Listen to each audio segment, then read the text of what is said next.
Industry ऐसी है कि जहाँ पे हर कलर, हर शेप एंड हर हाइट के लिए काम है। अगर किसी रोल में डिमांड है कि they need a dusky girl, तो वहाँ पे फेयर गर्ल काम नहीं आ सकती है, राइट। अगर किसी रोल की डिमांड है जहाँ पे शॉर्ट गर्ल चाहिए, तो वहाँ पे टॉल गर्ल काम नहीं आ सकती है। तो ये फैशन इंडस्ट्री आज की डेट में हर शेप, हर कलर, सबके लिए इंडस्ट्री में काम है। मुझे लगता है सभी को ये ट्राई करना चाहिए। अगर बैक ऑफ द माइंड उनकी कोई ऐसी चीज़ रह गई है जो उनको लगता है कि ये ट्राई करना चाहिए, तो गिव अ शॉट। वो भगवान के ऊपर छोड़ दो कि आप सक्सेसफुल होंगे या नहीं होंगे। आप अपनी मेहनत करो एंड जस्ट सी कि भगवान अपने आप आपको मंजिल तक पहुंचा देगा, क्योंकि आपका नियत साफ है। वैसे ये इम्पोर्टेंट बात है कि pain of regret is higher than the pain of failure. Yes every year I meet new people. जब आप नए किसी बंदे से मिलते हैं तो आप एक दूसरे की पर्सनालिटी से बहुत सारी चीज़ें एक दूसरे में एक्सचेंज करते हैं। आपको शायद कुछ अच्छा लगेगा तो आप वो अपनी लाइफ में अपनाते हैं। नमस्कार दोस्तों, वेलकम टू यूथ क्वेक। आज का जो हमारा पॉडकास्ट है वो एक ऐसे इंसान के साथ है जो अपना खुद का पेजेंट शो ऑर्गेनाइज करते हैं। उनके प्रोडक्शन हाउस का नाम है ओलिव स्क्वाड प्रोडक्शन और इनका खुद का जो शो चलता है उसका नाम है miss India women of dignity. ये काफ़ी टाइम से इस लाइन में काम कर रहे हैं और आई एम श्योर ये वुमेन डिग्निटी के बारे में और एम्पावरमेंट के बारे में बहुत ज़्यादा सोचते हैं, तभी इस दिशा में काम कर रहे हैं। आई एम वेरी हैप्पी कि वो हमारे पॉडकास्ट में आज आए हैं। उनका नाम है अनु मलिक। हेलो अनु जी, कॉन्ग्रेचुलेशंस, आपने इतने टाइम से ये काम किया है और आई एम श्योर आप बहुत अच्छा रिकग्नाइज्ड हैं इस इंडस्ट्री में। It's very important to have people like you because we need people who are working towards women empowerment. So congratulations for that and welcome to our show which is named Youth Quake. Thank you Vishal, thank you so much for having me today. Thank you.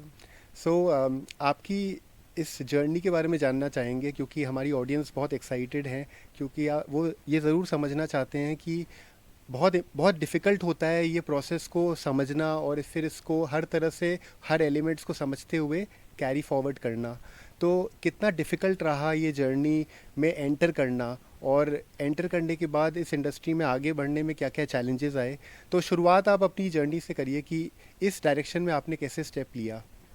विशाल, मैं आपको ये एक story के through बताना चाहूँगी। First तो I want to tell you that ये मेरा बचपन का ही सपना था जो मैं फ़ैशन इंडस्ट्री में जाना चाहती थी। बट एक स्टोरी मैं आपको सुनाती हूँ कि मैंने पैजेंट स्टार्ट क्यों किया। आज से कुछ साल पहले I participated in a beauty pageant, जहाँ पर मैंने एक बहुत ही हैवी फीस पे किया था, अराउंड 75,000 रुपीज़। एंड उसके बाद मैंने उस ब्यूटी पैजेंट में पार्टिसिपेट किया and I won the contest also, I won the crown. उसके बाद when I came home and then I realise कि आप एक ब्यूटी पैजेंट में गए जहाँ पे आपने 75,000 रुपीज़ फीस पे किया, which is not a small amount and हर कोई उसको अफोर्ड नहीं कर सकता है।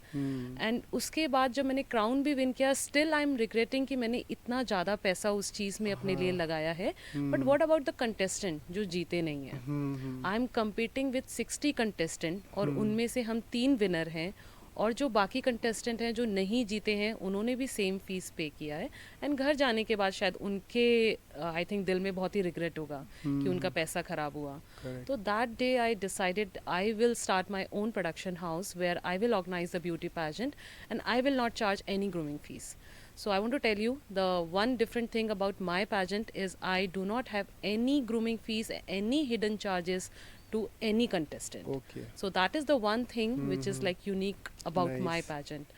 So now you can imagine कि एक pageant हो रहा है जहाँ पर कोई grooming fees नहीं है, तो it's a open platform for everyone जो अपना talent दिखाना चाहता है and शायद पैसे की वजह से वो participate नहीं कर पाता है। तो this is the platform where everybody can come and participate and win or can live their dream of walking ramp. Right. I'm really surprised कि ये आप जो इतना अच्छा काम कर रहे हैं इस इंडस्ट्री में, इसके बारे में ज़्यादा लोग जानते नहीं हैं, because this is something which people should know and they should know because of the fact that you are doing such a noble thing. And secondly, जो लोग एज अ कंटेस्टेंट आना चाहते हैं, जिनको अपॉर्चुनिटीज़ नहीं है, जिनके मन में ये मिथ है कि बहुत फीस लगेगी तभी वो आगे बढ़ सकते हैं, उनको भी पता चलना चाहिए कि you are doing this job. So kudos to that. So ये कब की बात है जब आपने खुद अपीयर किया था as a model? It's 9 years back. अच्छा। And I was a new mom that time, and my daughter was like 6 months old, and I participated in a pageant, and where like there were two categories in that, one for the married and one for the unmarried. अच्छा अच्छा। So I will say कि वो experience मेरा बहुत अच्छा था. The only thing जो मुझे पिंच किया somewhere, so वो मुझे लगा कि शायद पैसा is a big factor for everybody. So हर नो मतलब हर कोई शायद मुझे लगता है कि इतना पैसा नहीं खर्च कर सकता है, तो वहाँ से ये आइडिया मेरे दिमाग में आया. And I guess within 2 years मैंने अपना प्रोडक्शन हाउस रजिस्टर किया, अपना शो स्टार्ट किया. एंड नो डाउट मैंने बहुत स्ट्रगल किया. ऐसा नहीं है कि आप बिना स्ट्रगल करे कहीं पे पहुंच जाते हैं. And when you are doing something where you are not charging any grooming fees, and ये 3 दिन का कॉन्टेस्ट होता है जिसमें हमें 3 दिन के लिए होटल बुकिंग करना होता है, जहाँ पे आपके साथ 60 कंटेस्टेंट रुके हुए हैं. तो it's like heavy on pocket also, so you have to see other things also. So it's not easy. मेरा जर्नी बिल्कुल भी आसान नहीं था. अगर मैं कुछ करना चाहती थी और ऐसा कुछ करना चाहती थी जो बाकी लोगों के लिए पॉकेट फ्रेंडली हो, तो शायद वो मेरे लिए ज़रूर डिफिकल्ट रहा होगा. राइट। तो एक लंबी जर्नी है यहाँ तक पहुँचने के लिए. But today I am very happy कि मैंने एक ऐसा प्लेटफॉर्म क्रिएट किया है जहाँ पे सब आके पार्टिसिपेट कर सकते हैं. तो अभी तो जैसे बहुत अच्छी रेपुटेशन हो गई है आपकी इंडस्ट्री में और काफ़ी लोग जानते भी हैं, and even sponsors are interested to work with you. Yes. तो अभी काफ़ी फिनेंशियली भी हेल्प हो जाती होगी. Yes. But then back then 9 साल पहले जब आपने स्टार्ट किया था, तब आपने अपने खुद की फंडिंग से ये सारा काम किया या Yes. तब भी आपको कोई? नो ऑफ कोर्स मैंने इन्वेस्टमेंट की है शो में. But somewhere I was confident कि मैं एक अच्छे काम में इन्वेस्ट कर रही हूँ, तो I am sure the God will help me, and I am sure कि कभी ना कभी इसका रिटर्न ज़रूर आएगा. एंड एग्जैक्टली हुआ भी. शायद मुझे 2 साल लगे, मैंने शोज़ किए, मैंने एक्सपीरियंस लिया, नए नए लोगों से मिली, एंड 2 साल के बाद I was in a very comfortable stage जहाँ पे मेरा फाइनेंस निकल रहा था. I was saving money for my self also. So but of course मैंने स्टार्टिंग में इन्वेस्ट किया अपनी तरफ से. ये बहुत बड़ी बात है अनु जी कि आपने आफ्टर मैरिज इस डिसीजन के साथ आगे बढ़े, क्योंकि ये एज अ वुमेन भी अगर अपन देखें इंडिया में, अगर रिसर्च करें तो ज़्यादातर women after getting married they stop dreaming. Yes. जो भी उनका पैशन है, जो ड्रीम्स हैं, उसके बारे में करने की तो दूर की बात है, वो सोचना भी छोड़ देते हैं. बिल्कुल बिल्कुल. और बचपन बहुत इम्पोर्टेंट रोल प्ले करता है for the future to be good और बैड. यस. तो ये जो मॉडलिंग इंडस्ट्री में आने का जो आपका डिसीजन था, ये लाइफ ने इंसिडेंटली आप आए, आपके दिमाग में बाद में आया, या फिर बचपन से ही आप किसी चीज़ से इंस्पायर होते हुए आपने ये चीज़ में आगे बढ़ने का सोचे? नहीं नहीं बिल्कुल नहीं विशाल. जैसे मैंने आपको बताया कि मेरा मतलब बचपन से ही सपना था और मैं बहुत ही फैशन में इंटरेस्टेड थी. अच्छा. एंड मेरा जो ग्रेजुएशन है वो भी मास कम्युनिकेशन में किया है मैंने. And before marriage I was into media and I was a news anchor. Okay. Then I got married to an army officer. And of course जो अभी आपने बोला कि शादी के बाद बड़ा डिफिकल्ट होता है फीमेल्स के लिए, तो नाउ यू कैन इमेजिन कि अगर फीमेल्स के लिए डिफिकल्ट है तो it's very difficult for an army wife, of course. because she has to travel with the husband also. She has to take care of the family. And तो in that way when you are traveling everywhere, तो उस वक्त में अपना काम start करना या कोई भी जॉब करना, it's not easy. So I think मुझे लगता है कि 2 से 3 साल के टाइम में हम मोस्टली जगह चेंज कर देते हैं. उसमें मेरे पास एक छोटा बच्चा भी है, you know that. तो in that way it's not easy, but by God grace I have a very supportive family. They are supporting me, and that is why I'm sitting here in front of you. Of course. तो ऐसा कुछ है क्या like army background में या being a wife of army person, तो ऐसा कुछ फीलिंग आपको आई कि they are different from the other man, like जो भी हमारी मेल कम्युनिटी है, मेल डोमिनेटेड कम्युनिटी है, उसमें आपने कुछ महसूस किया कि एज अ आर्मी मैन उनके कुछ यूनिक ट्रेट्स हैं, कैरेक्टरिस्टिक्स हैं जो सपोर्ट करते हैं वुमेन को in life? I guess yes. दो मतलब I'll say कि everyone is like doing their own work. Her industry का अपना रोल है, and everyone is contributing towards the nation अपने अपने तरीके से. If the अगर मैं entertainment इंडस्ट्री की भी बात करूँ तो they are also contributing, because अगर entertainment नहीं होगा तो मुझे नहीं लगता कि कोई light feel करेगा, कोई relax feel करेगा. तो this is also a big contribution. But if I'll talk about the army, of course, is a noble career. So yes, they are different, little different, because उनके mindset, उनका training जो होता है वो थोड़ा different होता है. तो they are like very good towards the female. They know how to respect the female. They know how to support their dreams and everyone. So in that way I feel so lucky that my husband is in army and he is supporting me. Great. Yes. तो आपको अपने इस पूरे journey में क्या challenges महसूस हुए, because it is also about having sponsorships Yes. और dealing with event organisers and having the right talent, उनकी स्क्रूटिनी करना, उनको जो एलिजिबल है, जो राइट कैंडिडेट है उनको सेलेक्ट करना, ये सारा काम आपका हो जाता है. Yes. And it involves a lot of things. ऐसा Yes. नहीं है कि सिर्फ एक चीज़ पे ही फोकस करना है, क्योंकि आप सारा काम खुद ही संभाल रहे हो. ऑब्वियसली एक टीम ज़रूरी है, लेकिन जो ओवरऑल जो ओनर होते हैं उस सारे काम के, उनको हर चीज़ की जिम्मेदारी हो जाती है. Yes. तो इसमें क्या क्या चैलेंजेस आपको महसूस हुए, और मे बी आप ऐसी कुछ चीज़ बताएं जो कि जो एस्पायरिंग पीपल हैं जो इस इंडस्ट्री में आना चाहते हैं वो कदम नहीं उठा पा रहे हैं due to any hurdle, any psychological hurdles, तो उनको भी हेल्प मिले. Yes. So I tell you one thing, जो आपने मुझसे पूछा है कि मतलब किस तरह के स्ट्रगल मैंने फेस किए हैं, तो मेरा जो मेन स्ट्रगल था वो आई थिंक मेरा प्लस पॉइंट भी है, जो मैंने आपको बताया कि मेरा ग्रूमिंग फीस नहीं है. तो when you are not having a grooming fees, so everyone is coming to you, हाँ हाँ. But we can have only 60 contestant in a show. Right right. तो ऐसे में मेरे पास ये बहुत डिफिकल्ट जॉब हो जाता है कि when I have to say no to the people, when I have to say कि आप प्लीज नेक्स्ट ईयर ट्राई करना. हाँ. So I guess I am no one to जज एनीवन. आई डोंट से कि दे डू नॉट डिजर्व, और या फिर वो तैयार नहीं है इस चीज़ के लिए. It is my work to give them training. So मैं ये नहीं बोलूँगी कि वो डिजर्व नहीं करते हैं, बट मेरी लिमिटेशंस हैं जहाँ पे मैं सिर्फ और सिर्फ 60 कंटेस्टेंट रख सकती हूँ. तो that part is very difficult for me. It's a very challenging for me ki when I have to say no to the people. So it's a big challenge. And coming to the like organizing things, like you are saying ki you have to go to the sponsors and convince them. Of course this is again not easy. This is again not easy because sponsorship is very important for a show, and for me the person who is organizing the show without the fees is again very important, because expense to hote hain. You have to book the hotel, you have to book the production, you have to pay to the team also, and there is like other things also.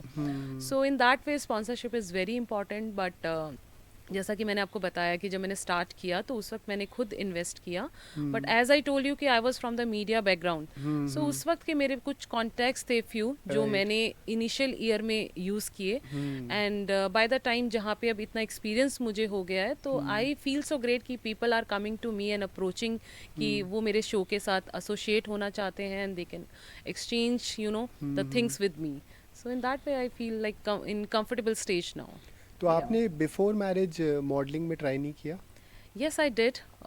But obviously शादी से पहले you understand कि काफ़ी limitations हो जाती है like for being a female. Absolutely. But then again I am lucky to have a husband and he's very nice with me, और उसने मुझे वो सारी opportunities दी जो मैं शादी से पहले शायद नहीं कर पाई थी. Right. तो in that way I participate in a pageant after the शादी only, even having a kid. So in that way I feel lucky. तो yeah. सो इस इंडस्ट्री में काफ़ी ये बात होती है कि फेयरनेस और ट्रांसपेरेंसी की बहुत ज़्यादा बात होती है, जहाँ पे ये बोला जाता है कि जो जजेस हैं they are not getting the freedom to जज. कभी कभी इस तरह के सवाल आ जाते हैं कि जो आउटसाइड एक अलग सा कम्युनिटी है which is the deciding factor to for later on, वही डिसाइड करते हैं, लेकिन they are just to as a formality वो लोग हैं. और इस तरह की बात भी होती है कि अगर किसी को आगे बढ़ना है तो they have to be good to the sponsors. The girls has to be good to the sponsors. They have to they are objectified. They are not seen as a human being. Yes. So that is very bad for a talent which wants to grow. क्योंकि जो लोग भी इस industry में आते हैं they only want to show their confidence, their inner strength. क्योंकि इस इंडस्ट्री में आना, रैंप पे वॉक करना और दुनिया को ये बताना कि we are there to rule, ये सब के बस की बात नहीं है. और अगर वो इस क्वालिटी के साथ आते हैं और फिर जब वो देखते हैं कि ये कहीं ना कहीं ये इंडस्ट्री में डर्टीनेस है, प्रॉब्लम्स हैं, फ्रीडम नहीं है अपनी बात बोलने का, या फिर एक बैक स्टेज पे ये भी चलता है कि I am not sure even if I am talented, I am doing a lot to express my skills, उसके बाद भी आई डोंट नो वेदर कोई डिसीजन फैक्टर कुछ और ही हो. तो जब इस तरह की चीज़ें होती हैं तो आप अपने इस प्रोडक्शन हाउस में कैसे इंश्योर करते हैं कि इस तरह की बातें आपके थ्रू नहीं हो? आपने तो बहुत सेंसिटिव सवाल पूछ लिया Vishal, but I would like to answer. Thank you. So आपने सबसे पहले मुझे जजेस के बारे में पूछा कि आंसर फेयर, मतलब जो जजमेंट है वो फेयर कैसे होता है, बिकॉज आपने बहुत अच्छा पॉइंट उठाया कि मोस्टली पैजेंट्स में इट इज़ हैपनिंग नाउअडेज कि things are not fair. Yeah, it's gone to like on commercial level also sometimes हाँ. कि मतलब if the commercial is involved then the हाँ. decision depend on that. You are right, absolutely right. But I'm very happy to say this thing कि मतलब मेरा जो platform है, I am very proud कि हमारा आज आप आई थिंक किसी भी मेरे एक्स कंटेस्टेंट से इतने सालों में किसी भी विनर से आप मेरे बात करेंगे तो you will get to know कि शायद इससे फेयर, मैं मतलब ये बात इसलिए बोल रही हूँ क्योंकि मैं जानती हूँ कि मैं सच में मैंने इतना फेयर प्लेटफॉर्म क्रिएट किया है फॉर द लेडीज़, और उसकी ट्रांसपेरेंसी के लिए मैंने जो एक प्रोसेस बनाया है वो मैं आपको बताती हूँ. तो जैसे ही हमारे कंटेस्टेंट सिलेक्ट हो जाते हैं उसके बाद हम उनको एक स्कोर कार्ड भेजते हैं टू टेल देम कि आपके कौन से राउंड्स होंगे एंड कितने मार्क्स आपको कितने में से दिए जाएंगे और कौन से दिन में, 3 दिन का स्केड्यूल उनको देते हैं कि 3 दिन में आपके साथ क्या क्या होने वाला है. एंड हम उसको इतना फेयर रखते हैं, आप मानिए से फर्स्ट डे है और उस दिन स्विम राउंड है. स्विम राउंड होगा, सबके सामने होगा, all the jury is there. हम वहीं पे शीट्स डिस्ट्रीब्यूट करते हैं. जैसे ही शीट डिस्ट्रीब्यूट हो जाती है in front of the contestant only, वो sheets वहीं के वहीं ली जाती है. And we announce the title also, like when we are conducting a swim round we have a title of beautiful body.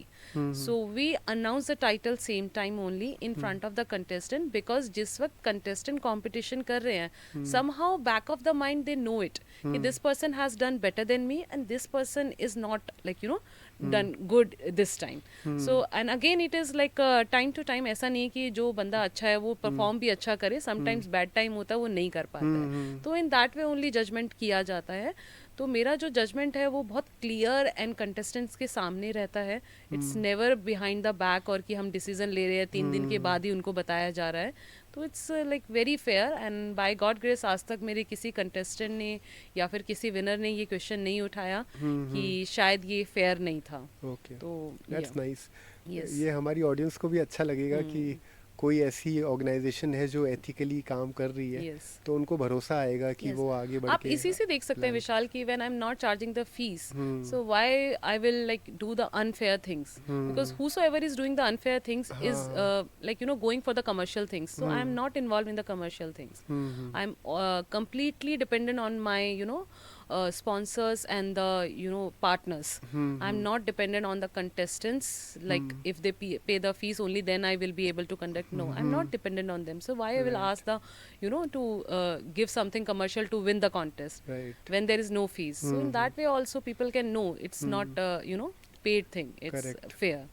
तो आपने कहा कि आप जब किसी 60 कंटेस्टेंट्स को सेलेक्ट कर लेते हैं, हाँ उसके जी. बाद जो 3 राउंड्स होते हैं उसमें जी. आपका ये प्रोसीजर रहता है टू इंश्योर ट्रांसपेरेंसी. Yes. लेकिन मान लीजिए आपके पास कुछ 2000 एंट्रीज आए Yes. और उन 2000 में से आपको 60 पे आना है, Yes. तो what is your eligibility criteria? Okay, I tell you. So इसका एक हमने प्रोसेस बनाया है, बिकॉज कोई भी प्रोडक्शन हाउस मुझे लगता है कि एक मतलब मिनिमम नंबर तक ही एप्लीकेशंस हैंडल कर सकता है. तो वेदर आप मान लो कि चाहे कितना ही बड़ा प्रोडक्शन हाउस क्यों ना हो, वो एक लिमिटेड एप्लीकेशन हैंडल कर सकता है. तो ठीक उसके है. लिए हम टाइम ड्यूरेशन रख देते हैं ओके कि like for the Delhi we have just 1 week to register. Okay So we will not go beyond. Once it is done with the 50-60 application, we will close the auditions. अच्छा, अच्छा. Registrations, I'm sorry. Registration. So we'll close the registration, then we will go further for the other state.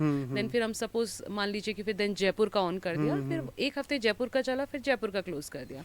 Then we will go towards the south side and then we will start for the Bangalore. So in that way we can control the numbers. हाँ हाँ So that मतलब अगर हमें 60 contestant लेने हैं तो we should have less number. Correct. अगर 2000 number होंगे तो 60 कंटेस्टेंट निकालना हाँ, of मतलब it's a course. Difficult job. हाँ, तो एंड आई थिंक सब सेम ही प्रोसेस फॉलो कर रहे हैं जितने भी पैजेंट्स हो रहे हैं, हाँ. कि वो एक डेट रखते हैं कि this is the last date for the registration, और जैसे ही क्लोज हो जाता है then they select their contestants further.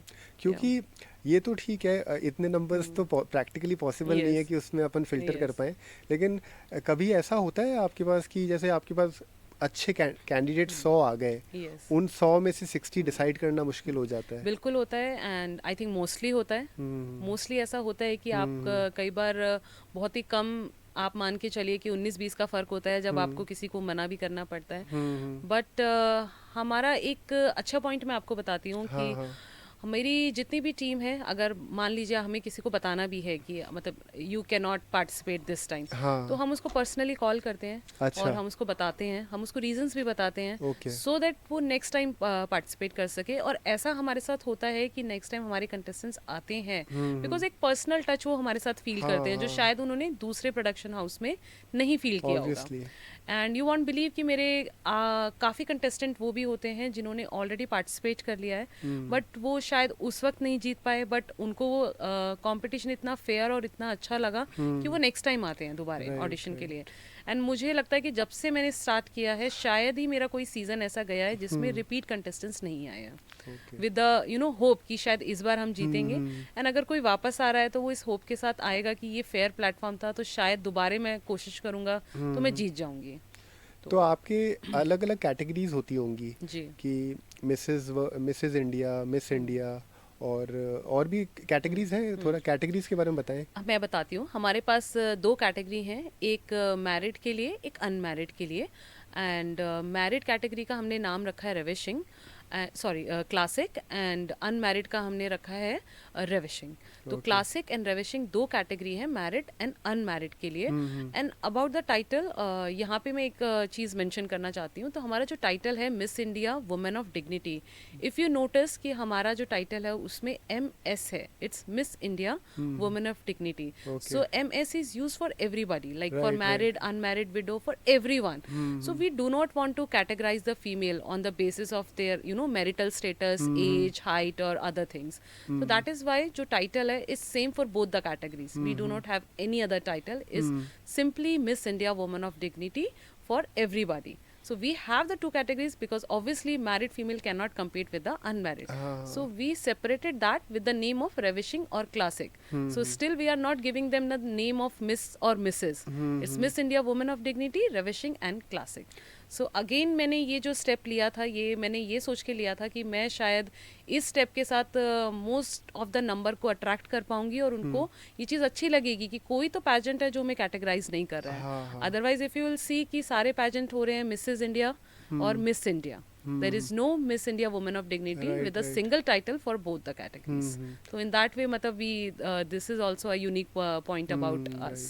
तो ये मेल्स के लिए नहीं है? Not yet. Even I'll tell you, मैंने अभी प्लान किया है that I will start like next year or something. I'm planning for that. अच्छा So अच्छा। I will start with the name of Supermodel India, but it is still in planning, is in क्योंकि process. हमारी जो mail audience होगी वो बहुत Yes. Disappoint हो रही होगी कि No, no, बिल्कुल इतना बिल्कुल अच्छा मैं चैनल है लेकिन उनको मौका नहीं मिले। नहीं नहीं, ऑफ कोर्स मैं स्टार्ट करूंगी, बट मैं चाहती थी कि पहले miss India women of dignity थोड़ा स्टैब्लिश हो जाए। राइट। एंड आई गेस अभी काफ़ी स्टैब्लिश हो गया है, लोग मुझे जानने लगे हैं, तो now I go for the male category also.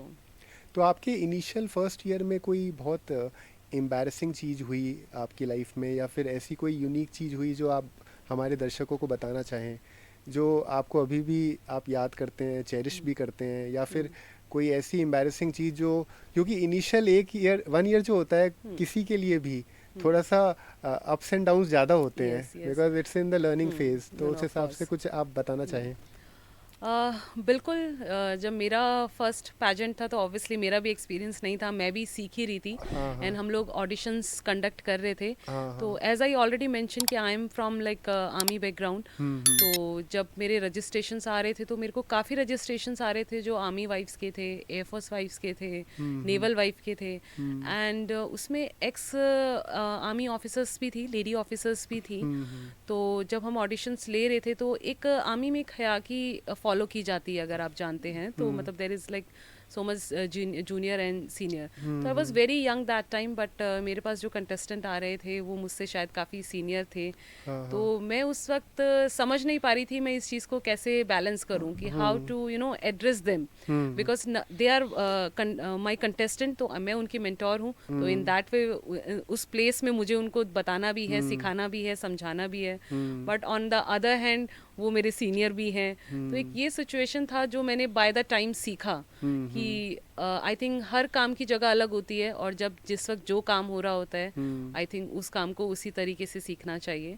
तो ये एक चीज़ थी जो मुझे फर्स्ट ईयर में थोड़ा सा हैंडल करने में बड़ा मुश्किल हो रहा था, but by the time I think now I am comfortable, क्योंकि अभी भी हर साल मेरे पास कंटेस्टेंट आते हैं जो आर्मी बैकग्राउंड से होते हैं, एयरफोर्स बैकग्राउंड से होते हैं, नेवी से होते हैं, एंड मोस्टली मेरे पास एक्स ऑफिसर्स बहुत आते हैं, बिकॉज एक चीज़ होती है जो मुझे लगता है कि हर फीमेल के अंदर होती है, उनका सभी का एक चाइल्डहुड ड्रीम होता है to walk the ramp, you know, to do the modelling in front of the audience. ये सभी का होता है। अच्छा, आप जिस भी फीमेल से मुझे लगता है आप बात करेंगे, कहीं ना कहीं ये दबा हुआ सपना सबके मन में होता है। तो नाउ यू कैन अंडरस्टैंड कि जिसने नेशन को 20 साल दे दिए हैं अपनी, यूनिफॉर्म पहना है उसने, तो शायद उसको कभी टाइम नहीं मिला होगा मेकअप लगाने का, या फिर फैशन करने का, या फिर कहीं पे वॉक करने का। तो जैसे ही रिटायरमेंट लेते हैं, देन वो उसके बाद पैजेंट ढूंढते हैं कि कहाँ पार्टिसिपेट करना है। तो then they C my pageant की मतलब someone from the army background is organizing, तो they can trust me better, तो वो मुझे अप्लाई करते हैं, मेरे पास आते हैं, and then they live their dream. एक कॉन्फिडेंस भी रहता है, because you yourself is wife of an army person, तो एक आ जाता है भरोसा कि अगर ये कुछ कर रहे हैं तो obviously it has that authenticity. तो मैं इस पॉइंट के थ्रू ये बताना चाहती हूँ कि the lady who is wearing the uniform and serving the nation, उसके भी मन में कहीं ना कहीं ये इच्छा होती है कि मैं क्राउन पहनूं, मैं रैंप वॉक करूं इन फ्रंट ऑफ द ऑडियंस। तो आई थिंक फिर हिंदुस्तान में सभी महिलाओं के मन में ये कहीं ना कहीं तो ज़रूर होता है। सो अभी जैसे ये भी सुनने में आता है, अभी बीच में एक बार एक न्यूज़ आई थी कि कोई बैंकॉक में कोई कॉन्टेस्ट हुआ था, जहाँ पे द जज एक्चुअली ह्यूमिलिएटेड द कैंडिडेट, और उनको बहुत नेगेटिव कमेंट दे दिए, और फिर उन्होंने फिर विड्रॉ करना चाहा।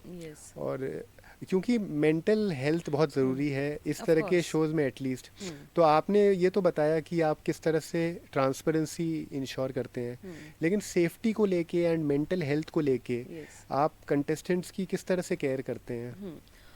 मैं आपको बताती हूँ, जैसे ये शो 3 दिन का होता है, and now we have young girls also जो अभी जस्ट 18, 19, 20 साल की हैं, या फिर we have the married category also जिसमें आपके पास 50 इयर्स तक भी लेडीज़ हैं। हमारे पास 2 कैटेगरीज हैं, बट ऑब्वियसली जो यंग गर्ल्स आ रहे हैं उनके पेरेंट्स थोड़े से कॉन्शियस होते हैं कि 3 दिन के लिए माई बच्चा is going to stay in hotel with some other people, तो ऑफकोर्स सबके मन में ये सेफ्टी वाला जो पॉइंट है ये आता है।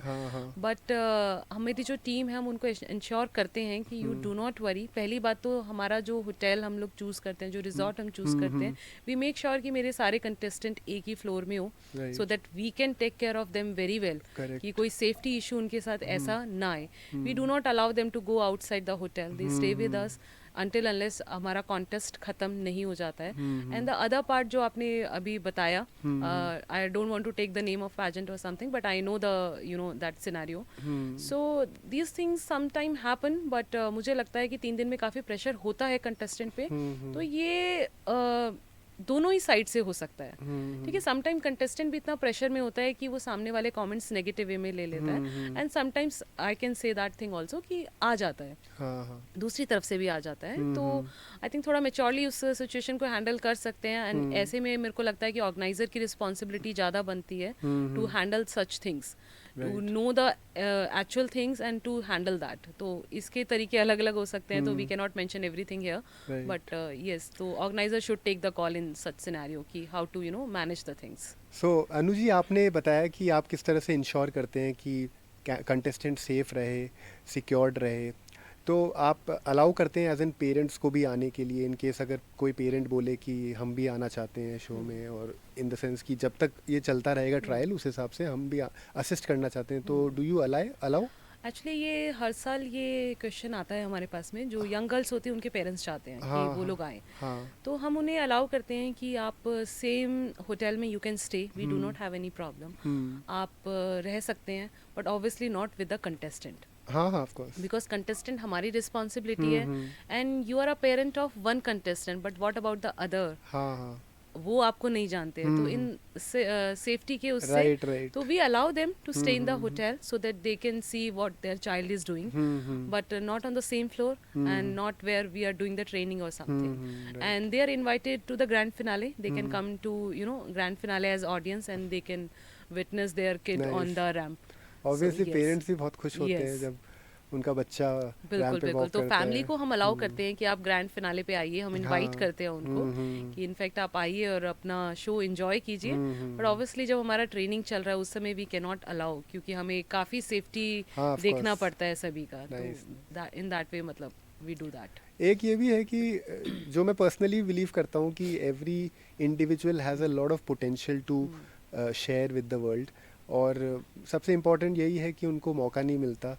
उनका जो एनवायरनमेंट है अगर वो अच्छा नहीं होता, और उनको जो बार बार कुछ मेंटली कुछ चीज़ें ऐसी बोली जाती हैं which disturbs them on a daily basis, वो कोई समाज भी के लोग भी हो सकते हैं, वो दोस्त भी हो सकते हैं, वो माँ बाप भी हो जाते हैं, वो और भाई बहन भी हो जाते हैं। तो जब इस तरह की सिचुएशन में लोग जीते हैं, ज़िंदगी आगे बढ़ाते हैं, तो फिर ये काफ़ी इम्पोर्टेंट होता है कि हर इंसान को इक्वल अपॉर्चुनिटी मिले। और आपने जैसे बोला कि 60 कंटेस्टेंट्स को आप फाइनलाइज करते हैं, उसमें से विनर तो एक ही होगा, लेकिन इसका मतलब ये तो है ही नहीं कि बाकी के लोग एबिलिटी नहीं है उनमें, उनमें भी है। So how do you ensure कि उनका भी करियर आगे स्मूथ हो, आगे उनको भी अच्छी अपॉर्चुनिटीज़ मिले? क्या आप उसके बारे में भी सोचते हैं? बिल्कुल सोचती हूँ। एंड अभी मैंने थोड़ी देर पहले आपको एक चीज़ बताई थी इस बारे में कि जब कंटेस्टेंट हमारे पास आते हैं तो वो एक होप के साथ आते हैं हाँ। कि हम इस प्लेटफॉर्म पे जा रहे हैं तो शायद हम कुछ यहाँ पे अचीव करेंगे, Right. शायद हमें कुछ सपोर्ट मिलेगा। तो जो हमारे विनर्स होते हैं उनके साथ तो हम 1 ईयर का कॉन्ट्रैक्ट करते हैं, एंड 1 ईयर तक हम उनको हेल्प करते हैं to build the career and you know to go towards the networking. And जो हमारे अदर कंटेस्टेंट होते हैं उसमें भी काफ़ी डिजर्विंग कैंडिडेट होते हैं। हाँ, जो आप ये मान के चलिए कि इंडस्ट्री ऐसी है कि जहाँ पे हर कलर, हर शेप एंड हर हाइट के लिए काम है। अगर किसी रोल में डिमांड है कि they need a dusky girl, तो वहाँ पे फेयर गर्ल काम नहीं आ सकती है, राइट? अगर किसी रोल की डिमांड है जहाँ पे शॉर्ट गर्ल चाहिए, तो वहाँ पे टॉल गर्ल काम नहीं आ सकती है। तो ये एक फैशन इंडस्ट्री आज की डेट में, मैं पहले की बात नहीं करूँगी, पहले के सिनेरियोज अलग थे, बट आज की डेट में हर शेप, हर कलर, सबके लिए इंडस्ट्री में काम है। तो हम एक ग्रुप बना के रखते हैं शो के बाद भी, जिसमें हम लोग अपने जो भी हमारे एड्स होते हैं डालते रहते हैं, एंड जो भी जिसको भी सूट करता है वो हमें कांटेक्ट करता है, तो in that way we support them. So जो भी हमारे मतलब जिस तरह के भी प्रोजेक्ट आते रहते हैं, we keep in touch with the contestant और हम उनको बताते रहते हैं। That's very important. तो आपकी लाइफ में अभी तक इतने साल से आप काम कर रहे हो, सबसे ज़्यादा सरप्राइजिंग चीज़ क्या रही? मतलब आप खुद बहुत ज़्यादा या तो वो नेगेटिव भी हो सकता है और पॉजिटिव भी हो सकता है, लेकिन वो चीज़ जब आपने विटनेस करी तो आप बहुत ज़्यादा it Shuk you, it moved you, ऐसा कभी लाइफ में कुछ हुआ है? मैं पैजेंट के बारे में ही बताना चाहती हूँ कि मोस्टली मेरे साथ क्या होता है कि हमारा एक राउंड होता है स्विम राउंड। अच्छा। तो स्विम राउंड हम लोग स्टार्टिंग में फर्स्ट डे में रखते हैं कंटेस्टेंट के लिए, एंड वो राउंड हमने इसलिए रखा है ताकि लोग जैसे हैं, जो हैं, वो अपने आप को एक्सेप्ट करें।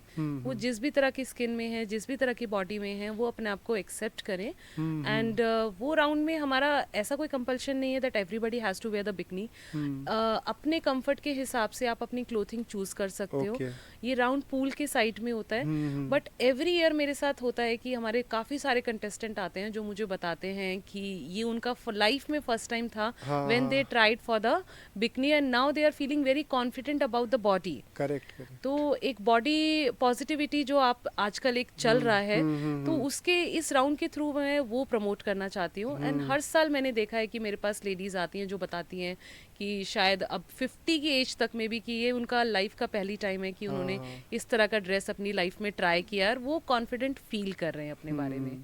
तो एक तो ये चीज़ है जो मैंने अपना मतलब इसमें महसूस किया कि शायद ऐसा है। एंड इसके अलावा और मैंने एक चीज़ और देखा है कि जो मेरे कंटेस्टेंट आते हैं तो हमारा ऑल ओवर इंडिया ऑडिशंस होते हैं। कुछ कंटेस्टेंट्स जो आते हैं वो मेट्रो सिटीज़ से आते हैं एंड कुछ कंटेस्टेंट बहुत ही छोटी सिटी से आते हैं। एंड जो छोटी सिटी से आते हैं उनके ड्रीम्स काफ़ी बड़े होते हैं and they are always fascinate about the things happening in the big cities.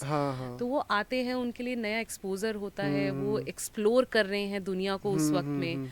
And जब वो आते हैं शो में पार्टिसिपेट करते हैं, इन 3 दिन के अंदर एक वो ट्रांसफॉर्मेशन फील करते हैं अपने अंदर कि जो हम आए थे और अब हम जा रहे हैं उस ग्रूमिंग में हमारे में बहुत डिफरेंस है। तो एक वो चीज़ है जो मैंने नोटिस की है। तो these are the 2 things. So how this profession has you have evolve with this profession, मतलब आपकी पर्सनैलिटी में क्या बदलाव आया कि जब आपने शुरुआत करी और आज की तारीख तक इतने सालों का, क्योंकि ये एक लीडरशिप रोल है एंड आई एम श्योर आप एक लीडर हो तभी आप इतने साल से इतना अच्छा काम कर रहे हैं। तो आपने अपने आप को में क्या बदलाव देखा मेंटली फिजिकली कि आप कितने स्ट्रांग बने हो, या आपने ऐसी क्या चीज़ डिस्कवर करी अपने अंदर जो आपने इस काम को करते हुए समझी? तो इंडीड आई थिंक मुझे लगता है मैं इमोशनली काफ़ी स्ट्रांग हो गई हूँ पहले से, बिकॉज ये एक ऐसा काम है विशाल जहाँ पे आप हर साल नए लोगों से मिलते हो। तो ये मेरा एक ऐसा कंपनी नहीं है जिसमें आप मान के चलो कि 100 लोग सेम ही लोग काम करते जा रहे हैं, आप सेम ही लोगों के साथ काम कर रहे हैं। Every year I meet new people and जब भी आप नए लोगों से मिलते हैं तो आप नई चीज़ें सीखते हैं। ये फैक्ट है बहुत बड़ा। जब आप नए किसी बंदे से मिलते हैं तो आप एक दूसरे की पर्सनालिटी से बहुत सारी चीज़ें एक दूसरे में एक्सचेंज करते हैं। आपको शायद कुछ अच्छा लगेगा तो आप वो अपनी लाइफ में अपनाते हैं कि अच्छा कि this person has this good thing, मुझे ये बड़ा अच्छा लगा the way this person talk, तो आप उसका कुछ ना कुछ स्टाइल कॉपी कर लेंगे अपनी लाइफ में और फिर आगे बढ़ेंगे। ऐसा होता है। तो इन दैट वे जब मैं सभी लोगों से मिल रही हूँ नए लोगों से, तो मैं कहीं ना कहीं किसी से कुछ ना कुछ लेती हूँ। बट हाँ, अगेन इसी चीज़ का एक प्रेशर भी होता है, नेगेटिव साइड भी होती है। You are not always there to meet positive people, sometimes is happen कि आप नेगेटिव पर्सनालिटीज के से भी जाते हैं। तो वहाँ पे 2 ऑप्शन होते हैं, you try from your side कि शायद आप उस पर्सनालिटी को थोड़ा सा कुछ पॉजिटिव पॉइंट्स दे सके उनको चेंज करने के लिए, या फिर वो आपकी इमोशनल हेल्थ को थोड़ा इफेक्ट कर जाएगा। तो लाइक इन दैट वे मुझे लगता है मैं काफ़ी चेंज हुई हूँ इन सालों में, जहाँ से मैंने स्टार्ट किया था और जहाँ मैं पहुँच गई हूँ। एंड इसमें पॉजिटिव एंड नेगेटिव दोनों ही चीज़ें हैं। राइट, ये तो है। तो ऐसी क्या चीज़ आपको इन इंडिया महसूस होती है कि एज अ गर्ल उनको कौन से रेगुलर लेवल पे हर्डल्स मिलते हैं? क्योंकि एक लड़की को एक सोशल प्रेशर तो रहता ही है कि you have to behave in a certain manner throughout your life, और सबसे बड़ा सपोर्ट सिस्टम पहले तो फादर होते हैं और फिर हस्बैंड होते हैं। बिल्कुल। और वो इसलिए भी होते हैं क्योंकि उन लोगों के लिए भी होते हैं जो लोग इंडिपेंडेंट नहीं है, and that is a problem. और वो प्रॉब्लम होनी नहीं चाहिए लेकिन है बहुत सालों से कि इंडिपेंडेंस जो मिलनी चाहिए एक फ़ीमेल को, सिंस 75 ईयर्स ऑफ इंडिपेंडेंस भी नहीं मिल पाया, क्योंकि वो हमेशा इस सोच में रहते हैं कि कौन सी फैमिली को वो बिलोंग करते हैं, क्या वो ससुराल को बिलोंग करते हैं या मायके को। क्योंकि she always has this fear कि इस घर से मैं कहीं मैं निकल नहीं जाऊँ, क्योंकि she doesn't have a home. क्योंकि जब वो अगर मायके जाती हैं तो वो ये सोचती हैं कि ये तो भाइयों का घर है, तो एक इनडायरेक्ट सा मैसेज उनको मिलता रहता है रेगुलर बेसिस पे। और ससुराल में भी शी हैज़ दैट फियर कि if things are not going good, कोई अनबन हो गई, कोई लंबे समय तक अनबन हो गई, तो how she can see the future, and it is very inevitable. क्योंकि जब आप देखो बच्चे का नाम भी पिता के नाम पे ही मिलता है, तो ये बहुत बड़ी बात है, क्योंकि बच्चा डिलीवर वो कर रहे हैं and the name is belongs to the father.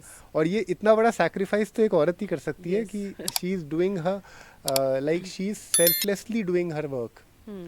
तो इन सब चीज़ों को देखते हुए और ये समझते हुए कि फादर सपोर्ट सिस्टम है, हस्बैंड सपोर्ट सिस्टम है, तो आपने क्या चीज़ सीखी अपने फादर से और आपके हस्बैंड से जो आपको लाइफ में काम आ रही है? आपने सबसे पहले वो हडल्स की बात की, तो you are absolutely right I guess. हर साल जब मेरा कॉन्टेस्ट होता है तो कॉन्टेस्ट से एक रात पहले हम सभी कंटेस्टेंट्स के साथ we sit and we discuss कि किसकी लाइफ में क्या स्ट्रगल रहा, वो यहाँ तक कैसे पहुँचे इस कंपटीशन तक. समटाइम्स होता है कि मतलब कोई लेट 40s में पार्टिसिपेट कर रहा है और उसका फर्स्ट टाइम होता है, तो उसके पास मतलब हमेशा एक स्टोरी होती है बताने के लिए कि वो चाहते तो पहले से हैं, बट इन्हीं रिस्पॉन्सिबिलिटीज़ की वजह से, इन्हीं लिमिटेशंस की वजह से वो लोग पार्टिसिपेट नहीं कर पाते हैं. बिकॉज जैसा आपने बोला कि पहले आप फादर के घर में होते हैं तो वहाँ के रूल्स फॉलो करते हैं, फिर शादी के बाद आप हस्बैंड के घर के रूल्स फॉलो करते हैं, देन कुछ टाइम के बाद में you are a mother also, then you have to take care of your kid also, and ये एक अनसेट रूल है कि जो बच्चा है वो रिस्पॉन्सिबिलिटी मदर की है. आई थिंक मुझे लगता है अभी भी बहुत कम घरों में ऐसा होता है जहाँ पे बच्चे की responsibility husband and wife equally share करते हैं. चाहे वाइफ भी वर्किंग है, वो भी 9 to 5 जॉब कर रही है, हस्बैंड भी कर रहा है, बट स्टिल जो बच्चे का 90% रिस्पॉन्सिबिलिटी होगा वो फीमेल की तरफ ही, मदर की तरफ ही जाता है. ये बहुत करेक्ट आपने बात बोला है. एंड शायद मैंने भी काफ़ी इस चीज़ में फील किया है जब मैंने अपना काम स्टार्ट किया है, तो मेरे पास रिस्पॉन्सिबिलिटी है मेरे बच्चे का, मेरे पास रिस्पॉन्सिबिलिटी है मेरे पेरेंट्स का, मेरे पास रिस्पॉन्सिबिलिटी है मेरे हस्बैंड की फैमिली का भी, and along with all the responsibility I have to take care of my work also. तो इतनी सारी रिस्पॉन्सिबिलिटीज जब आप लेके चलते हैं और जब आप सेम इंडस्ट्री में कम्पीट कर रहे हैं विद अदर मैन, तो आप कहीं ना कहीं एक स्टेप, 2 स्टेप ना चाहते हुए भी आप पीछे रह जाते हैं. क्योंकि शायद कभी क्या होता है कि आपकी दोनों रिस्पॉन्सिबिलिटी एक ही दिन पे क्लैश हो जाती है. Your family need you, but same day you have some work also, but you will compromise that day, you will compromise your work and then you will go to your family, but the male is not compromising, he is going ahead, तो obviously you will be go 2 step back. तो ये होता है, ये I do agree with you. तो ये partnership में कहाँ पे कमी है? Like if I ask you directly कि बॉय और मैन में क्या फ़र्क होता है? ये आई थिंक मुझे लगता है कि अब ब्रिंगिंग में जो रह जाता है कि हम आज भी हमारा कंट्री में यही सिखाते हैं कि you are a male, so you are not made for घर के कामों के लिए. तो ये सिखाया जाता है. तो फिर जब आप बड़े भी हो जाते हैं, आपकी शादी भी हो जाती है, यू आर स्टिल इन मतलब in that state of mind कि आपको लगता है कि ये काम तो मेरा नहीं है, ये काम तो मेरी वाइफ का है, तो शी विल डू, चाहे वो अभी बाहर है, चाहे वो दूसरा काम कर रही है, but you will not help her. तो ये तो आई थिंक मुझे लगता है कि बचपन से ही जिसको सिखाया जाएगा तभी ये चीज़ आई थिंक चेंज होगी. एंड इसको चेंज करने में मुझे लगता है कि काफ़ी मतलब वक्त ऑलरेडी चला गया है और ऑलरेडी जाएगा. एंड बट हाँ, मुझे इस बात की बहुत खुशी है कि चेंजेस आ रहे हैं. ऐसा नहीं है कि चेंजेस नहीं आ रहे हैं. मतलब मैंने बहुत सारी फैमिलीज ऐसी देखी हैं जहाँ पर ये रिस्पॉन्सिबिलिटी इक्वली डिवाइड होती है, इक्वली करते हैं, बट दैट्स सो ट्रू कि ये बहुत आसानी से बदलने वाली चीज़ नहीं है, इसमें टाइम लगेगा. हाँ, क्योंकि मेजॉरिटी अभी भी इस चीज़ से अवेयर नहीं है कि ये कितना इम्पोर्टेंट है. Yes. अब एक चीज़ बहुत दिमाग में हमेशा आती रहती है कि everybody has a lot of potential, they want to rise in this lifetime. होता क्या है कि हर इंसान अपने आप को महत्व देने के बजाय पूरी दुनिया को महत्व दे देता है. Yes. उनकी बातों को महत्व दे देता है. Yes. और अपने इन एंड अराउंड जो लोग उनके डियर नियर वंस हैं उनको ज़्यादा समय देता है, उनके लिए ज़्यादा सोचता है. Yes. और पार्टनरशिप में ये प्रॉब्लम हो जाती है हस्बैंड वाइफ की कि everybody has their own creative mindset. बहुत लोग ऐसे हैं जो क्रिएटिवली बहुत स्ट्रॉन्ग हैं, but then they don't chase their dreams, their passion, क्योंकि उनको रिस्पॉन्सिबिलिटीज़ निभानी है. और सेकेंडली पार्टनरशिप इस तरह की हो जाती है कि एक पार्टनर दूसरे पार्टनर के ड्रीम्स को नहीं समझ पाता. It is not only for girls, it is also for boys. कि एक मेल पार्टनर फीमेल की पैशन को नहीं समझ पाता और एक फीमेल पार्टनर मेल पार्टनर की नहीं समझ पाता.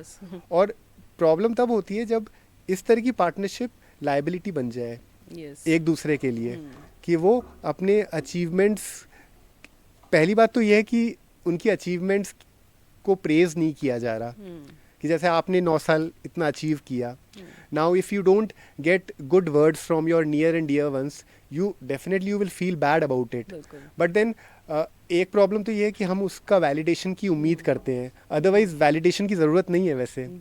लेकिन प्रॉब्लम ये है कि अगर वो रिश्ता बाधा बन जाए कि हमको पहुंचना है यहाँ तक और हमें यहीं पे खींचा जा रहा है कि हम आगे नहीं जा सकते। तो dad on a daily basis ये प्रॉब्लम है। बिल्कुल बिल्कुल। तो आपने भी ये महसूस किया होगा और जनरली ये चीज़ें होती भी हैं। तो इस चीज़ में आप क्या सोचते हैं कि इसको किस तरह से बदला जा सकता है? ये तो क्या आपको ऐसा लगता है कि प्राइमरीली अपने को हमेशा खुद के बारे में पहले सोचना चाहिए, अपनी हेल्थ के बारे में पहले सोचना चाहिए अपन, क्योंकि आपने बताया कि आपने इतना कुछ अपनी फैमिली को दिया, लेकिन कहीं ना कहीं अपनी हेल्थ को थोड़ा सा आपने सेकेंडरी रखा, जितना आपको रखना चाहिए था। प्रायोरिटी अपन नहीं देते हैं अपने नहीं, आप नहीं, को। बिल्कुल। सो डू यू थिंक कि आप हमारी ऑडियंस को ये ज़रूर बताना चाहेंगे कि आपने अपने जीवन के अनुभव से ऐसी क्या चीज़ सीखी है जो इस नेक्स्ट जनरेशन को एज अ लेडी काम आए, ताकि वो अपनी ज़िंदगी में ऊंचाइयां छुएं? आपने जो बात बोली है ये बिल्कुल सच है कि ये तो ह्यूमन नेचर में ना इनबिल्ड है, मुझे लगता है कि ये इनबिल्ड है कि जिसके साथ आप रहते हैं ना, एक टाइम के बाद आप मतलब आप भूल जाते हैं उसको अप्रिशिएट करना। हाँ and again this is for like both male and female. हाँ, ये है। दो मतलब मैं ये बोलूँगी कि अगर वैसे देखा जाएगा तो ये ट्रेड मतलब फीमेल्स के अंदर ज़्यादा होता है, बट हाँ yes for both.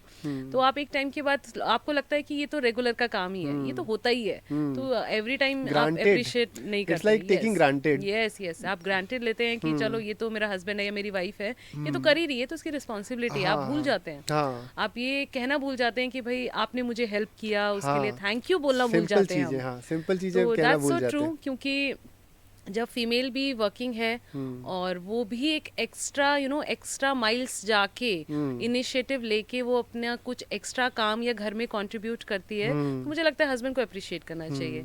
And the again other side also, अगर हस्बैंड कंट्रीब्यूट कर रहा है एक्स्ट्रा जाके, तो मुझे लगता है कि फीमेल को भी अप्रिशिएट करना चाहिए। बट ये चीज़ बहुत कम होती है, इंडीड ये चीज़ बहुत कम होती है। एंड आपने एक हेल्थ वाला पॉइंट भी बोला, दैट्स सो ट्रू कि इंसान अपने आप को अप्रिशिएट करना भी भूल जाता है। आप दूसरे इंसान से तो एक्सपेक्ट कर रहे हैं कि वो आपको अप्रिशिएट करे, हाँ। बट इंसान अपने आप को ही अप्रिशिएट करना एक टाइम के बाद भूल जाता है। And that's so true. मैं भी अगर अपनी 9 इयर्स की ये जर्नी में देखती हूँ, तो इस टाइम में शायद ही मतलब कोई टाइम ऐसा आया होगा जब मैंने अकेले बैठ के कॉफी पी के सोचा होगा कि वेल डन अनु, कि you did like a great job. तो ये नहीं होता है। हाँ, ये है। और शायद ये होना चाहिए, तभी ये आप होना आगे चाहिए। बढ़ सकते हैं। ये बहुत इम्पोर्टेंट है, बिल्कुल, आप तभी आगे बढ़ और सकते हैं। डेली बेसिस पे अपने आप को अपनी तारीफ भी करनी चाहिए, यस, बिल्कुल करनी और चाहिए। खुद के साथ समय बिताना बहुत ज़रूरी है। Correct correct. But I guess वो रिस्पॉन्सिबिलिटीज के बीच में हम ये चीज़ इंपॉर्टेंट है और हम भूल जाते हैं। तो जितना सामने वाले के लिए आपको अप्रिशिएट करना ज़रूरी है, उतना आपको अपने लिए भी खुद से अप्रिशिएट करना बहुत ज़रूरी है, तभी आप आई थिंक मुझे लगता है कि हाइट्स पे जा सकते हैं। तो Anu ji, you being an epitome of women empowerment, someone who is taking this ray of hope that women can do wonders, तो आप अपने एक्सपीरियंस से 3 चीज़ें ऐसी बताइए for every girl out there जो अपने जीवन में कामयाब होने के लिए उनको ये 3 चीज़ें ज़रूर करनी चाहिए। कामयाब होने के लिए ज़रूर करनी चाहिए, तो आई थिंक फर्स्ट चीज़ तो यही है जिसके बारे में हम अभी बात कर रहे थे, स्टार्ट अप्रिशिएटिंग योरसेल्फ। अगर आप बिलीव करते हो कि आप अच्छा काम कर रहे हो, तो आप ज़रूर सक्सेसफुल होगे। लेकिन अगर आप अपने आप पर ही कॉन्फिडेंस नहीं रख रहे हैं, अपने आप को ही छोटी चीज़ों के लिए अप्रिशिएट नहीं कर रहे हैं, तो आगे जाके आप बड़ी चीज़ों के लिए भी आप अप्रिशिएट नहीं कर पाएंगे। करेक्ट। देन अगेन आप रिस्पॉन्सिबिलिटीज़ हैं आपके पास, लेकिन उन रिस्पॉन्सिबिलिटीज़ के बीच में आपको अपने लिए टाइम निकालना पड़ेगा, अपनी हॉबीज़ के लिए टाइम निकालना पड़ेगा। जब आप अंदर से खुश होंगे विशाल, तो मुझे लगता है कि आप आगे अपने करियर में भी अच्छा करेंगे। लेकिन अगर आप अंदर से खुश नहीं, आप अपनी हॉबीज़ फॉलो नहीं कर रहे हैं, तो समवेयर मुझे लगता है आप प्रोफेशनली भी ग्रो नहीं कर पाओगे, क्योंकि आपका इनर जो है वो ही हैप्पी नहीं है। हाँ, ऑफ कोर्स। तो फिर आप प्रोफेशनली अच्छा परफॉर्म कैसे करेंगे? तो ये दोनों चीज़ें जिसको मेंटल हेल्थ बोलते हैं, आपका प्रोफेशनल, ये दोनों साथ साथ चलता है। तो इन दोनों चीज़ों को मुझे लगता है कि इम्पोर्टेंस देनी चाहिए, तभी आप अपनी लाइफ में सक्सेसफुल हो सकते हैं। आप सिर्फ करियर की बात नहीं हो रही, ये फैमिली की भी बात है। आप फैमिली में भी तभी सक्सेसफुल हो सकते हैं, अपनी फैमिली को आगे ले जा सकते हैं, जब आप ये सारी चीज़ें फॉलो करेंगे। Correct correct. So one is believe in yourself and follow your passion. Yes, of course. So आप इतने सारे कॉन्टेस्टेंट्स के साथ हमेशा डील करते हैं, इतने लोगों को आपने देखा, तो ऐसी क्या कमी रह जाती है उन कंटेस्टेंट्स की सोच में कि वो जो लोग आगे नहीं बढ़ पाते हैं, और जो होमवर्क उनके लिए बहुत ज़रूरी है, क्योंकि ये पॉडकास्ट आने वाले टाइम में बहुत लोग देखेंगे, तो उनके लिए बहुत इम्पॉर्टेंट है कि उनको सही गाइडेंस मिले कि अगर वो कोई चीज़ के लिए बहुत पैशनेट हैं, तो ये ज़रूरी है कि वो वाइज तरीके से उसकी प्लानिंग करें, प्रिपरेशन करें, और फिर आगे बढ़ें। Yes. क्योंकि मान लीजिए कोई पैशनेट है और उसके लिए तैयारी नहीं कर रहा, और फिर वो सारे प्रोसेस से गुजर भी रहा है, Yes. और फिर वो डिसअपॉइंट हो जाए और फिर अपने पैशन को छोड़ दे, Yes. तो डजंट मेक सेंस। तो इट इज़ वेरी इंपॉर्टेंट कि आपकी प्रिपरेशन सही हो और आप उन जगह प्रिपेयर करें जहाँ पे मतलब निकलता है। Correct. क्योंकि प्रॉब्लम आज की जनरेशन में एक ये है कि they are very distracted, Yes. कि 24 घंटे में अपन 20 घंटे जो नॉनसेंस है या नॉन कंस्ट्रक्टिव है उस पे टाइम दे रहे हैं। बिल्कुल। हम उस चीज़ पे टाइम ही नहीं दे रहे। और अगर उसके लिए ऐसा भी नहीं है कि हमें 20 घंटे टाइम देना है, अगर हमने प्रॉपरली सही दिशा में 4 घंटे भी दिन में टाइम दे दिया खुद के ड्रीम्स को अचीव करने के Yes. लिए, तो कोई भी चीज़ नामुमकिन तो नहीं है। बिल्कुल। तो जब हम ये देखते हैं कि लोग डिस्ट्रैक्ट हो रहे हैं, तो ऐसी क्या चीज़ उनको करनी चाहिए जो चीज़ करने से वो अपने ड्रीम्स को अचीव कर पाएँ? ओके, सो पहले तो मतलब मैं ये 2 पार्ट्स में बताना चाहूँगी। तो सबसे पहले तो आपने बोला कि किस तरह से उनको वो चीज़ करनी चाहिए जो कमियां रह जाती हैं। तो समटाइम्स तो देखो मुझे लगता है विशाल कि शायद कमियां इसका एक रीज़न नहीं होता है। समटाइम्स आपका टाइम भी ख़राब होता है। You are a good performer, but उस दिन शायद आप स्टेज पे परफॉर्म नहीं कर पाए किसी रीज़न से। आप बीमार हैं या something happened on the stage. आपने बहुत वीडियोस देखा होगा इंस्टाग्राम में कि कभी आपका हील टूट जाता है या कुछ हो जाता है, आपकी ऐसी कोई चीज़ हो जाती है जो एकदम सडनली आपका कॉन्फिडेंस टूट जाता है। But back of the mind you know कि you are best in this thing, but वो आपका समटाइम्स टाइम खराब होता है। तो आप अगेन खड़े होइए, दोबारा उस चीज़ के लिए कम्पीट कीजिए। एंड द अदर पार्ट जो आपने प्रिपरेशन के लिए बोला, yes that is also correct कि समटाइम्स आप प्रिपेयर ही नहीं करते हो उतना कि आप उस जगह पर पहुंच पाएं। आप या फिर रास्ता गलत ले लेते हैं उसको प्रिपेयर करने का, दोनों चीज़ें होती हैं। तो इन दैट वे मुझे लगता है कि प्रोफेशनल एडवाइस आपको बहुत ज़रूरी है। और मुझे लगता है कि आपका जो सेल्फ है ना वो आपका बेस्ट जज है आपको बताने के लिए कि आपकी कमी कहाँ पर है। कि इस साल अगर आप नहीं जीते हैं तो वो कमी कहाँ पे रह गई है। आप क्या अपना जो आपका लैंग्वेज पे कमांड था वो अच्छा नहीं था, आपकी वॉक अच्छी नहीं थी, या आपका पॉज अच्छा नहीं था। वो आप पहले से आपका मन जानता है उस चीज़ को। एंड अगर आप जानते हैं तो उसके लिए प्रोफेशनल हेल्प लीजिए एंड दोबारा से सीखिए। आपको सीरियस होना पड़ेगा। And if you are not serious about the thing तो फिर तो आप सक्सेसफुल हो ही नहीं सकते। तो आपको तैयारी करनी पड़ेगी, तभी आप चीज़ों में सक्सेसफुल होंगे। तो जितना मैं समझ पाया हूँ इतने टाइम में, मैंने भी काफ़ी पेजेंट शोज़ को ऑब्जर्व किया है। तो इसमें बहुत इम्पॉर्टेंट है intelligence and presence of mind. Yes, presence of लेकिन mind. लोग उस चीज़ को काफ़ी सेकेंडरी मानते हैं। मुझे ऐसा लगता है कि वो प्राइमरी है। Yes. कि आपका presence of mind and intelligence is very important, which the जज also wants to see. Yes. And third is your confidence. Yes ये एक्चुअली बहुत बड़ा मिथ है मुझे लगता है पैजेंट्स के बारे में। लोग कॉमनली एक चीज़ बोल देते हैं कि अरे पैजेंट इसमें क्या करना है, इसमें तो ड्रेस पहनना है एंड वॉक करना है आपको। लोग इस तरह के मतलब बात करते हैं, बट ऐसा नहीं है। कोई भी चीज़ अचीव करने के लिए आपको हर एक चीज़ का कॉम्बिनेशन चाहिए। Actually you need a good fashion sense also. You need to work on your walk also. And you have to good with your language also. You have to be intelligent. Right. So ऐसा नहीं है कि आपको बस beauty pageant में जीतने के लिए आपको अपना आउटफिट पहनना है और आप वॉक करेंगे एंड इट्स सॉर्टेड। नो, ये एक बहुत ही मेहनत वाला काम है। आपको बहुत ट्रेनिंग करना पड़ता है, ये इजी नहीं है। आपको पैजेंट में पार्टिसिपेट करना है तो उसके लिए आप सबसे पहले अपनी फिटनेस पे ध्यान रखते हैं। फिटनेस का ध्यान रखना हम सभी जानते हैं it is not easy. You have to take care of your diet, you have to do the workout. तो ये सारी चीज़ों का कॉम्बिनेशन होता है। ऐसा नहीं है कि पैजेंट है तो सिर्फ आपको मेकअप लगाना है, ड्रेस पहनना है और वॉक करना है। नहीं, it is a combination of everything. Because discipline is very important. Yes. And even my podcast का मंत्रा यही है कि discipline is greater than motivation. Yes. कि मोटिवेट तो हम एक टाइम के लिए मोटिवेट हो सकते हैं, लेकिन जो चीज़ हमें आगे बढ़ाने में काम आती है वो यही है कि हमें रोज़ कंसिस्टेंटली वो चीज़ करनी है। अगर हमने कोई एजेंडा फॉलो करना है तो वो हमें रोज़ करना है, चाहे हमारा मन करे या नहीं करे। लेकिन लोग ये सोचते हैं कि एक बार हमें बूस्ट मिल गया, हमने उस पर काम कर लिया, एक हफ्ता, एक महीना, एक साल काम कर लिया, फिर हमें सक्सेस मिलनी ही चाहिए। नहीं मिली तो it is not meant for me. So that is a very wrong thing to do, because we have examples like Narendra Modi ji, Virat Kohli, Ronaldo.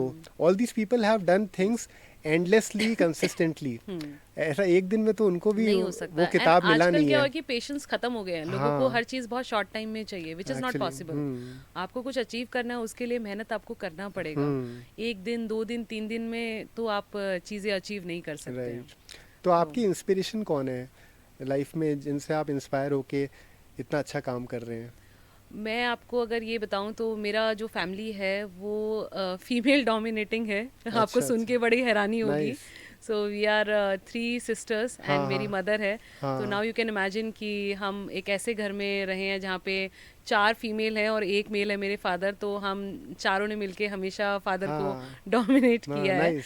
तो मेरी बहनें हैं हम्म दोनों, हम्म और मेरी मदर है जो मेरी इंस्पिरेशन रही है हमेशा। मैं उनको देखते ही सारी चीज़ें सीखी हैं लाइफ में, और हम्म। उनके सपोर्ट से ही मैं यहाँ पर आज पहुँची हूँ। और other than your family members कोई और ऐसे कोई रोल मॉडल है आपके in in other women? Then my family members, I guess मैं हर किसी की पर्सनालिटी में से पॉजिटिव चीज़ें ग्रैब कर लेती हूँ। अच्छा तो इन अच्छा। दैट वे हर वो पर्सन मेरी इंस्पिरेशन है जिसकी हम्म। पर्सनालिटी में मुझे कोई फैक्ट अच्छा लगता है। तो ये मेरा, आई थिंक एवरी डे मेरे लिए एक नई इंस्पिरेशन, एक नई पर्सनालिटी बनती है। तो आप स्पोर्ट्स में इंटरेस्टेड हैं, स्पोर्ट्स खेलते हैं या पहले खेलते थे? नॉट रियली, बट हाँ, आई थिंक वैसे बचपन में ज़रूर खेला होगा, लेकिन हम्म। अदरवाइज मेरा जो फोकस है, मेरा जो इंटरेस्ट है वो फैशन इंडस्ट्री में ही है। और जैसे बिकॉज सेकेंड इनिंग्स में बहुत मेरा बिलीफ है like hmm. People are only concerned about the first innings, hmm. But I believe that we should also be open to for second innings, hmm. चाहे वो बिफोर मैरिज हो या post marriage. Yes. क्योंकि post marriage girls boys don't follow their dreams. मान लो किसी को cricketer बनना है, किसी को सिंगर बनना है, लेकिन बाय एनी चांस वो किसी गवर्नमेंट जॉब में चला गया या यस। फिर किसी ऐसे प्रोफेशन में चला गया which is like a robotic thing, yes. Monotonous हो जाता है, डेली बेसिस पे वो कर रहा है, लेकिन हिज और her passion does not lie there. उसको पता चल गया है कि उसको ये काम करना ही नहीं है, यस। वो इसके लिए बना ही नहीं है। बना वो सिंगर बनने के लिए है Yes. या डांसर बनने के लिए Yes, yes. या आर्टिस्ट है वो कोई और, लेकिन वो इस दिशा में चला गया। एंड पोस्ट मैरिज ऑल्सो, क्योंकि बच्चे की रिस्पॉन्सिबिलिटी है, हस्बैंड की रिस्पॉन्सिबिलिटी है, फैमिली की रिस्पॉन्सिबिलिटी, वो सब निभाते निभाते वो सोचना ही छोड़ दिया कि Yes. वो किसी और चीज़ के लिए बने हैं। बिल्कुल बिल्कुल। तो आप हमारी ऑडियंस को ये बताएं कि उनको, क्योंकि आप उस चीज़ को आपने प्रूव किया है कि वो चीज़ ऐसा आप नहीं सोच सकते कि ये पॉसिबल नहीं है, सेकंड इनिंग्स इज पॉसिबल। बिल्कुल तो बिल्कुल तो, पॉसिबल। तो आप अपने एग्जांपल से बताएं कि ऐसा उनको क्या अपने माइंड में रखना चाहिए। सो मैं यहाँ पे आपको अपना एक सेल्फ एक्सपीरियंस से स्टार्ट करूँगी। श्योर। तो आपको मैंने बताया कि मैं बचपन से ही, मेरा मतलब सपना था कि मुझे फैशन इंडस्ट्री में जाना है एंड वहीं पे कुछ करना है। राइट। तो मैंने स्कूल ख़त्म करने के बाद मैंने मास कम्युनिकेशन एंड जर्नलिज्म किया, और then I started my career in media. और मैंने काफ़ी टाइम मैंने मतलब एज ए न्यूज़ एंकर मैंने काम किया। देन फिर मेरी शादी हो गई। शादी होने के बाद में आई स्टार्टेड 9 to 5 जॉब। हाँ लेकिन बैक ऑफ द माइंड वो मेरे कहीं पे क्लिक होता था कि मुझे करना तो कुछ और है, बट अब मैं कैसे करूं, बिकॉज मैं मतलब शादी की है एक आर्मी ऑफिसर से, और उसके बाद मैं बैंगलोर जैसी जगह में बैठी हुई हूँ, बट वहाँ पे शायद इस इंडस्ट्री के लिए स्कोप है ही नहीं। तो I started a 9 to 5 job, but मुझे मतलब I was not happy. Then 9 to 5 job करते करते then suddenly one day I got to know कि I am pregnant. Then I was a mother कुछ ही दिनों में। देन उसके बाद मुझे लगा कि आई थिंक मुझे लगता है कि मुझे करना चाहिए, अदरवाइज आज से 50 साल बाद जब मैं बैठी होंगी तो मैं सोचूंगी कि मैंने क्यों नहीं किया। हाँ ये तो मेरा सपना था, तो मुझे ट्राई करना चाहिए। सक्सेसफुल होती हूँ या नहीं होती हूँ वो सेकंड चीज़ है। राइट। तो फिर मैंने एक ब्यूटी पैजेंट में पार्टिसिपेट किया, सीखा, समझा, and I started my own thing. जो मुझे करना था फाइनली मैं वहाँ पहुँच गई, and now I am happy, क्योंकि मैं वो कर रही हूँ जो मैं चाहती थी। बट वो मेरी लाइफ के फर्स्ट हाफ में मैं नहीं कर पाई, लेकिन सेकेंड हाफ में मैंने किया है, and I am happy now. तो मुझे लगता है सभी को ये ट्राई करना चाहिए। अगर बैक ऑफ द माइंड उनकी कोई ऐसी चीज़ रह गई है जो उनको लगता है कि ये ट्राई करना चाहिए, तो गिव अ शॉट। वो भगवान के ऊपर छोड़ दो कि आप सक्सेसफुल होंगे या नहीं होंगे। आप अपनी मेहनत करो एंड जस्ट सी कि भगवान अपने आप आपको मंजिल तक पहुंचा देगा, क्योंकि आपका नियत साफ है। वैसे तो सबको भी करना वैसे चाहिए। ये इम्पोर्टेंट बात है कि द पेन और the pain of regret is higher than the pain of failure, yes yes true. क्योंकि वो दर्द से अपन आगे नहीं निकल बिल्कुल। पाते। अगर फेल हो जाए तो भी उस वो बर्दाश्त कर सकते हैं, क्योंकि यस, हमने वो ट्राई तो किया। ट्राई तो किया। लेकिन लोग यस, फेलियर से इतना डर जाते हैं कि उनको पछताने में कोई दिक्कत नहीं होती। बिल्कुल। दैट इज़ द प्रॉब्लम, जो कि चेंज होना चाहिए। चेंज होना चाहिए। और सबसे इम्पोर्टेंट ये है कि एजुकेशन सिस्टम में भी ये सिखाया जाए कि हाउ टू फेस फेलियर, और कैसे रेजिलिएंट रहना है, Yes. कैसे कॉन्फिडेंट रहना है, बिल्कुल। कैसे अपनी कमियों से बाहर निकलना है, बिल्कुल। कैसे चार लोगों के बीच में बोलना है। क्योंकि लोग वो चीज़ तो कर लेते हैं जो हमेशा से चलता आया है, लेकिन उस चीज़ पे वर्क नहीं करते जो उनके लिए एक कमज़ोरी बनती जा रही है। अब अगर हम वैसे देखें कि मान लीजिए कोई, फॉर एग्जांपल, अगर एक रैम्प शो चल रहा है, और ऐसा मतलब पहले एग्जांपल्स हो चुके हैं जहाँ पे the model has fell down while walking. Yes. तो इवन मिस जमाइका कोई अभी पहले पिछले साल ही की बात है, यस। जब वो वॉक कर रहे थे और वो गिर गए। बिल्कुल। और इवन स्टोरीज़ लाइक ऐसी जहाँ पे एक अपने एक्टर हैं जो कि अभी एक पिक्चर आई थी बैड्स ऑफ बॉलीवुड में, यस यस। है ना, उनका भी वो पहले मिस इंडिया रहे थे along with Aishwarya Rai. So he had this story कि वो ऐश्वर्या राय, यू नो कि वो कितना सक्सेसफुल हो गए। यस। एंड ये जो एक्टर हैं, ये अभी इस पिक्चर में बहुत अच्छे से उनको लाइमलाइट भी मिला, yes. And even his family is being praised. लेकिन उनको वो सक्सेस नहीं मिली जो वो डिज़र्व करते थे। ऑब्वियसली मिस्टर इंडिया जीतना कोई आसान बात तो है नहीं। और ये बहुत अच्छी बात है कि आप इस दिशा में काम कर रहे हैं कि you are trying to give opportunities to those contestants also who have not won, Yes. but they are winners in their true sense. Yes. तो इस तरह के जो रेजिलियंस की बातें हम देख सुन रहे हैं, और फेलियर्स की बातें जब हम सुनते हैं, तो आपका क्या मैसेज होगा? क्योंकि आप जिस इंडस्ट्री को बिलोंग करते हो, it is all about creativity and confidence. Yes. लेकिन कुछ चीज़ें नेगेटिव होने की वजह से ये थोड़ा बैड शेमिंग हो जाती है, Yes. और नेगेटिव लाइमलाइट में आ जाती है। बिल्कुल। तो आप जब इस तरह की सिचुएशन को ऑब्जर्व करते हैं, तो आप हमारी ऑडियंस को क्या बोलना चाहेंगे कि उनको इन चीज़ों पे कितना वर्क करना चाहिए, और कोई चीज़ एक बार नेगेटिव हो गई उनकी लाइफ में तो उसको ज़िंदगी का अंत नहीं समझना चाहिए? एक्चुअली मुझे लगता है हर चीज़ में विशाल कहीं ना कोई चीज़ पॉजिटिव भी छुपी होती है। आपको वो नज़र चाहिए देखने के लिए। हाँ। जैसे आपने मेंशन किया कि बहुत बार हुआ है कि रैंप पे मॉडल गिर गई है ना, तो मुझे लगता है कि शायद ये तो किसी के साथ भी हो सकता है। यू हाँ। Are human, you are not robot. Actually then again आपने एक एक्टर की बात करी है कि आप जीते, बट आप करियर शायद उस हिसाब से नहीं बना पाए। तो फेलियर्स तो होते हैं लाइफ में, हाँ। बट उस फेलियर के अंदर एक एक्सपीरियंस छुपा होता है। वो एक्सपीरियंस आपको नेक्स्ट टाइम के लिए प्रिपेयर करता है। वो Right. फेलियर आपको सिखाता है कि आप कैसे दोबारा खड़े होके Actually. दोबारा उस चीज़ के लिए ट्राई कर सकते हैं, चाहे वो हाँ। किसी भी फील्ड में हो। True. तो मुझे लगता है कि हर चीज़ में पॉजिटिव चीज़ है। आपको अपना एक्सपीरियंस लेना चाहिए एंड दोबारा आपको ट्राई करना चाहिए। तो आप क्या लेगेसी छोड़ना चाहते हैं, या क्या विजन है आपका अपनी कंपनी को लेके? मेरा बहुत ही क्लियर है। मैं जैसे ऑलरेडी मैं स्टार्ट कर रही हूँ कि मैं एक ऐसा प्लेटफॉर्म क्रिएट करना चाहती हूँ जो सभी के लिए मतलब पॉकेट फ्रेंडली हो, मतलब कमर्शियल्स की वजह से कोई पीछे ना रह जाए, कि अगर उसके अंदर टैलेंट है और वो आगे बढ़ना चाहता है तो वो मेरे प्लेटफॉर्म पे आए। मैं उनको प्रॉमिस करती हूँ अपनी तरफ से कि मैं वो प्लेटफॉर्म उनको क्रिएट करके दूंगी जो कमर्शियल की वजह से वो नहीं अवेल कर पा रहे हैं। और आगे मेरी कोशिश रहेगी कि मैं इसको और बेटर बना पाऊँ इसी वे में, कि ताकि जितने भी टैलेंटेड लोग हैं उनको एक प्लेटफॉर्म मिल सके। तो ऐसी क्या चीज़ आप इंश्योर करते हो जहाँ पे आपको आपके काम में कोई इंटरवीन नहीं करे, कि कोई स्पॉन्सर आपके साथ इन्वॉल्व है, तो स्पॉन्सर आपके काम में कोई बाधा नहीं बने? आप किस तरह से इंश्योर करते हैं कि आपका काम कोई इंटरवेंशन के बिना हो पाए? क्योंकि you are the owner of the entire production. और होता क्या है कि जब हम कोई और स्टेक होल्डर्स को जोड़ लेते हैं तो थोड़ा बहुत इंटरवेंशन आता ही है। तो और ये बहुत इम्पॉर्टेंट है कि आपका विजन ब्रेक नहीं होना चाहिए, क्योंकि आपका vision is more important than the stakeholders expectation. तो वो आप कैसे इंश्योर करेंगे कि वो इंटरवेंशन आपके जीवन में नहीं आए?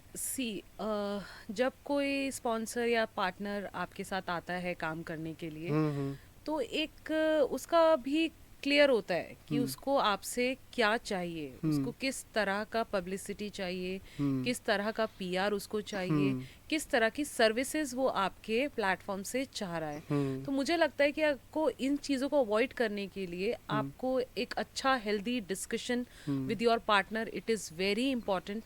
Sit with your sponsor and आप हर वो चीज़ क्लियर करिए जो सर्विस आप उनको प्रोवाइड कराने वाले हैं, जो सर्विस आप उनसे लेने वाले हैं, and then make a contract and sign and मतलब आप so further do you get into the research part, audit part की किसी स्पॉन्सर को अप्रूव करने से पहले, किसी स्टेक होल्डर के साथ काम करने से पहले you are going through these checks कि ये चीज़ें होंगी तभी मैं अप्रूव करूंगी, ऐसा आप करते हैं? ऑफ कोर्स ये सभी, आई थिंक मुझे लगता है सभी प्रोडक्शन हाउस के अपने रूल्स होते हैं, सभी स्पॉन्सर्स के भी अपने रूल होते हैं कि वो किस तरह के शो में स्पॉन्सर करना चाहते हैं, और हमारे भी रूल है कि हमें किस तरह के ब्रांड्स चाहिए अपने साथ। लाइक मेरा फीमेल का शो है, तो मुझे अपना विमेन ओरिएंटेड जो ब्रांड्स हैं या कंपनीज हैं वो सूट करते हैं, तो मैं उन्हीं को अप्रोच करती हूँ, उसी तरह के ब्रांड्स मुझे अप्रोच करते हैं। तो आई थिंक ये तो सभी के अपने कुछ रूल्स होते हैं सेट, जो उनके पैरामीटर्स पे वो आगे काम करते हैं।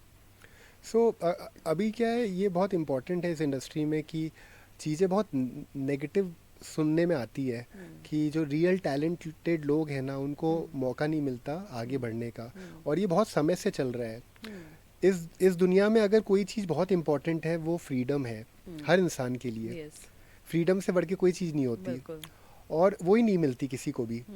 और क्रिएटिव वर्ल्ड में भी फ्रीडम नहीं मिलती। Creativity is all about freedom, तभी वो एक्सप्रेस कर सकते हैं वो चीज़ जो चीज़ उनके लिए बुनियादी तौर पे ज़रूरी है। अब जब आप ये सब चीज़ें सुनते हैं और ये देखते हैं कि लोग they talk about objectification and compromising situation and things in return, barter system, ऐसा नहीं, कोई इस तरह की सोच नहीं रखता, जो कि बहुत ज़रूरी है रखना, कि अगर सामने वाला टैलेंटेड है, it is enough, this is the only thing which is expected out of the candidate, बस वो ही चीज़ उसको करनी है। And now it is all about power dynamics. Yes, so the point is कि मान लो किसी पावर अथॉरिटी वाले इंसान को वहाँ पहुँचने में ये बाधाएं महसूस हुई, वो चीज़ें उनको फेस करके, वो उनका होना तो ये चाहिए ना कि वो फर्दर उस चीज़ को एक्सटेंड ना करें, वो उस चीज़ को वहीं रोकना चाहें कि जो मेरे साथ हुआ वो आगे किसी के साथ नहीं होना चाहिए। लेकिन होता उल्टा है कि अगर ये मेरे साथ हो गया है तो मैं और बेरहम बनता जा रहा हूँ। So that is a very ironical thing for the young generation. मुझे एक्चुअली अनुजी ये बहुत फील होता है for the younger generation, the Gen Z और आगे जो जेन अल्फा जो आ रहे हैं, कि वो लोग इतने टैलेंटेड हैं, इतना कुछ कर सकते हैं जीवन में, लेकिन पहली बात तो एक स्टिग्मा बन चुका है जो ऑलरेडी इतना नेगेटिव बन चुका है कि ये करोगे तभी आगे बढ़ पाओगे। ये बहुत इम्पॉर्टेंट है कि जो बच्चा आगे बढ़ना चाहता है, जिसने इतनी सारी बाधाएं देख ली अपने बचपन से टीनेज लाइफ तक, जहाँ पे माँ बाप ने ही डिसाइड किया कि किस स्कूल में जाना है, आगे कैसे करियर बनाना है, उससे कभी किसी ने पूछा ही नहीं कि वो करना क्या चाहता है और वो क्या चीज़ में अच्छा है। बिल्कुल। फिर होता है सेकंड स्टेज ऑफ सप्रेशन, जहाँ पे जिस कंपनी में वो जाता है वहाँ पे वो बोला जाता है कि ये तरीका है, ये काम करना है, तुम्हारे जो भी खुद के इनोवेटिव आइडियाज़ हैं उसको अपने पास रखो, we are not bothered to listen to that, and implementation is a far thing to do, सुनना ही नहीं है हमको तो। So follow the stream which is already going on. और इसके बियॉन्ड ये है कि अगर आप क्रिएटिव वर्ल्ड में, एंटरटेनमेंट इंडस्ट्री में भी आना चाहते हैं तो you have to follow the path जो लोगों ने फॉलो किया है। अब उस बच्चे की तो कोई गलती ही नहीं है, उसके तो सपने एकदम अच्छे हैं, सुंदर हैं, और हो सकता है कि वो अगर अपने सपनों को without any such kind of environment अगर वो आगे बढ़ना चाहे और उसको मौका दिया जाए तो हो सकता है it becomes such a beautiful world to live in. लेकिन वो चीज़ पे कोई सोचना भी नहीं चाहता। इट इज़ लाइक कि जो चल रहा है चलने दो और इसी चीज़ को के हिस्सा बन जाओ। करेक्ट।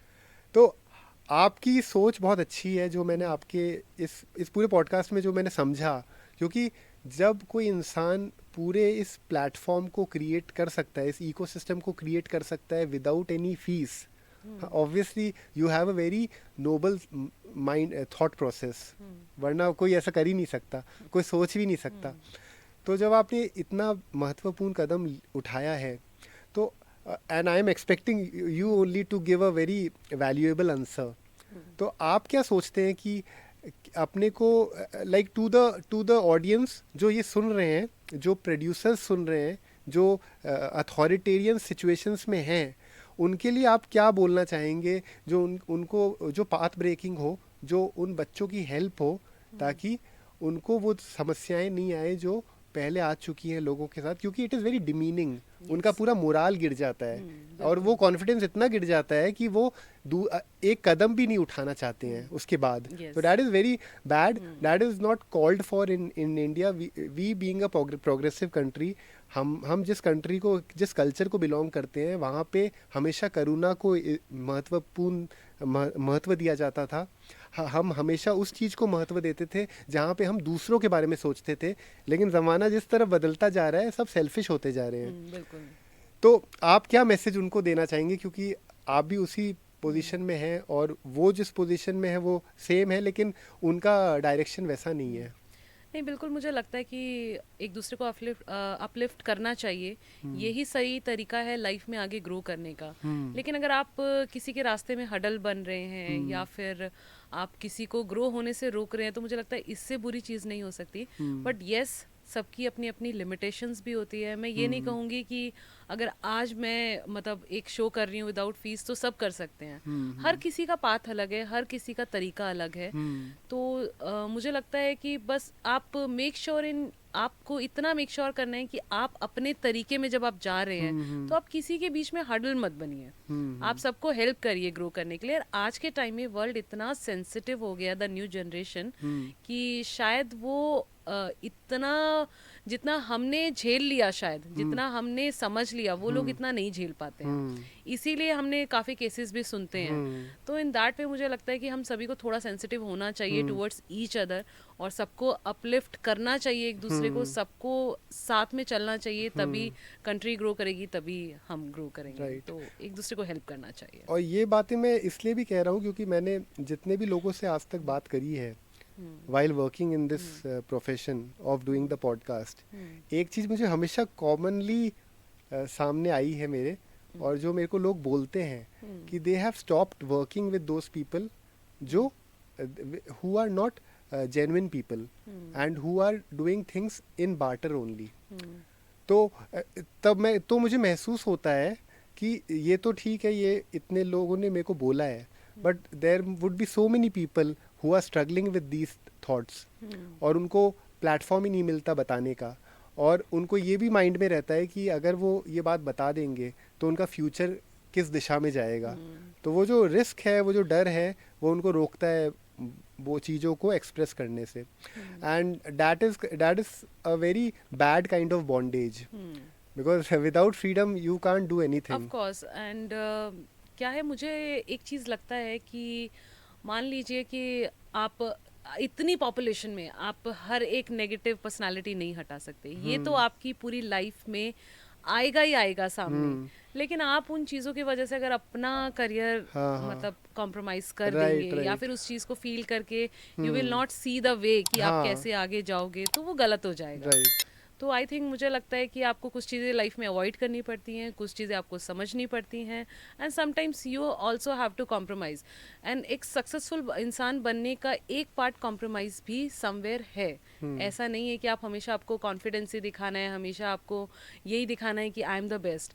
समटाइम्स आपका एक छोटा सा कॉम्प्रोमाइज़ आपको आगे ले जा सकता है। And compromise in not that way, मैं नेगेटिव वे में नहीं बोल रही हूँ, कॉम्प्रोमाइज इन दैट वे कि आप कहीं पे काम कर रहे हैं, तो आपको समटाइम्स अपनी फीलिंग्स को करना पड़ता है, कंप्रेस करना पड़ता है to go further, but not in that stage जहाँ आपको लगता है कि इट इज अनफेयर। जहाँ अनफेयर है वहाँ आप you should not go ahead. Compromise की परिभाषा अलग होनी चाहिए, जो ट्रेडिशनली क्रिएट हो गई है उससे दूर रहना चाहिए। एक्चुअली वर्ड ऐसा हो गया है कि कॉम्प्रोमाइज लोगों को लगता है कि वो ऐसा मतलब heavy word. I believe compromise की परिभाषा ये होनी चाहिए कि आप अपनी इच्छाओं के साथ कॉम्प्रोमाइज करो, आप इतना हेस्टी मत बनो, आप पेशेंस को, फ्लेक्सिबल रहो। पेशेंस आपके अंदर होना चाहिए कि अगर आपको सक्सेस नहीं मिल रही, अगर आपको ये डायरेक्शन में सक्सेस नहीं मिल रही तो भी रास्ते और भी हैं बिल्कुल। उसको फॉलो करके। लेकिन इसका मतलब ये नहीं है कि कुछ नेगेटिव चीज़ें आपके सामने आ गई तो आप सपने देखना ही छोड़ दो। यस, बिल्कुल, बिल्कुल। That is a very wrong thing yes, which I definitely. I also want to say कि ऐसा होना नहीं चाहिए। And yes. I am glad कि आपने ये पॉडकास्ट अटेंड किया and hmm, such words coming from the guest तो उसका अलग प्रभाव पड़ता है। एंड आई एम हैप्पी कि आप हमारे पॉडकास्ट में आए हुँ, और इतनी अच्छी अच्छी बातें हुई विच आई एम श्योर हमारी ऑडियंस को पसंद आएगा। हुँ। और for the next generation these words would be words of wisdom. So thank you for spending time here. और मेरी कोशिश रहेगी कि आने वाले टाइम में भी हम दोबारा भी पॉडकास्ट करें यस, जब कुछ अच्छे सब्जेक्ट्स के साथ। और तब तक आई एम श्योर आपने आपने भी अपनी अलग अलग डायरेक्शंस इसमें डाइवर्सिफाई कर लिए होंगे आपने हुँ, अपने प्रोडक्शन ऑफ हाउस में। Course. So there would be a lot to express. Yes. So thank you for being here. Thank you, Vishal, and it was wonderful talking to you, and thank you my for pleasure. having me. Thank thank you. You. So thank you. I am sure हमारी audience को ये podcast पसंद आया होगा और इसी तरह से हम आगे भी ऐसे पॉडकास्ट लाते रहेंगे। मुझे एक चीज़ आप सबसे साझा करनी थी कि मैं ये देख पा रहा हूँ कि जो भी हमारे व्यूअर्स हैं वो हमारे चैनल को व्यू करते हैं और वीडियोस देखते हैं लेकिन सब्सक्राइब नहीं करते हैं। तो मेरी ये अपील रहेगी कि आप लोग सब्सक्राइब भी करें हमारे चैनल को ताकि हमारा चैनल ग्रो हो और हम और अच्छे गेस्ट लेके आएँ और बिगर गेस्ट लेके आएँ जो कि आप वैल्यूएबल कंट्रीब्यूशन दें और वो कंटेंट आपको दें जो आपको प्रॉपर गाइडेंस दे पाए। So this is the only request which I have for you, and keep following, keep looking in the next content also. And Youthquake is always with you. Stay tuned for the next podcast. Thank you.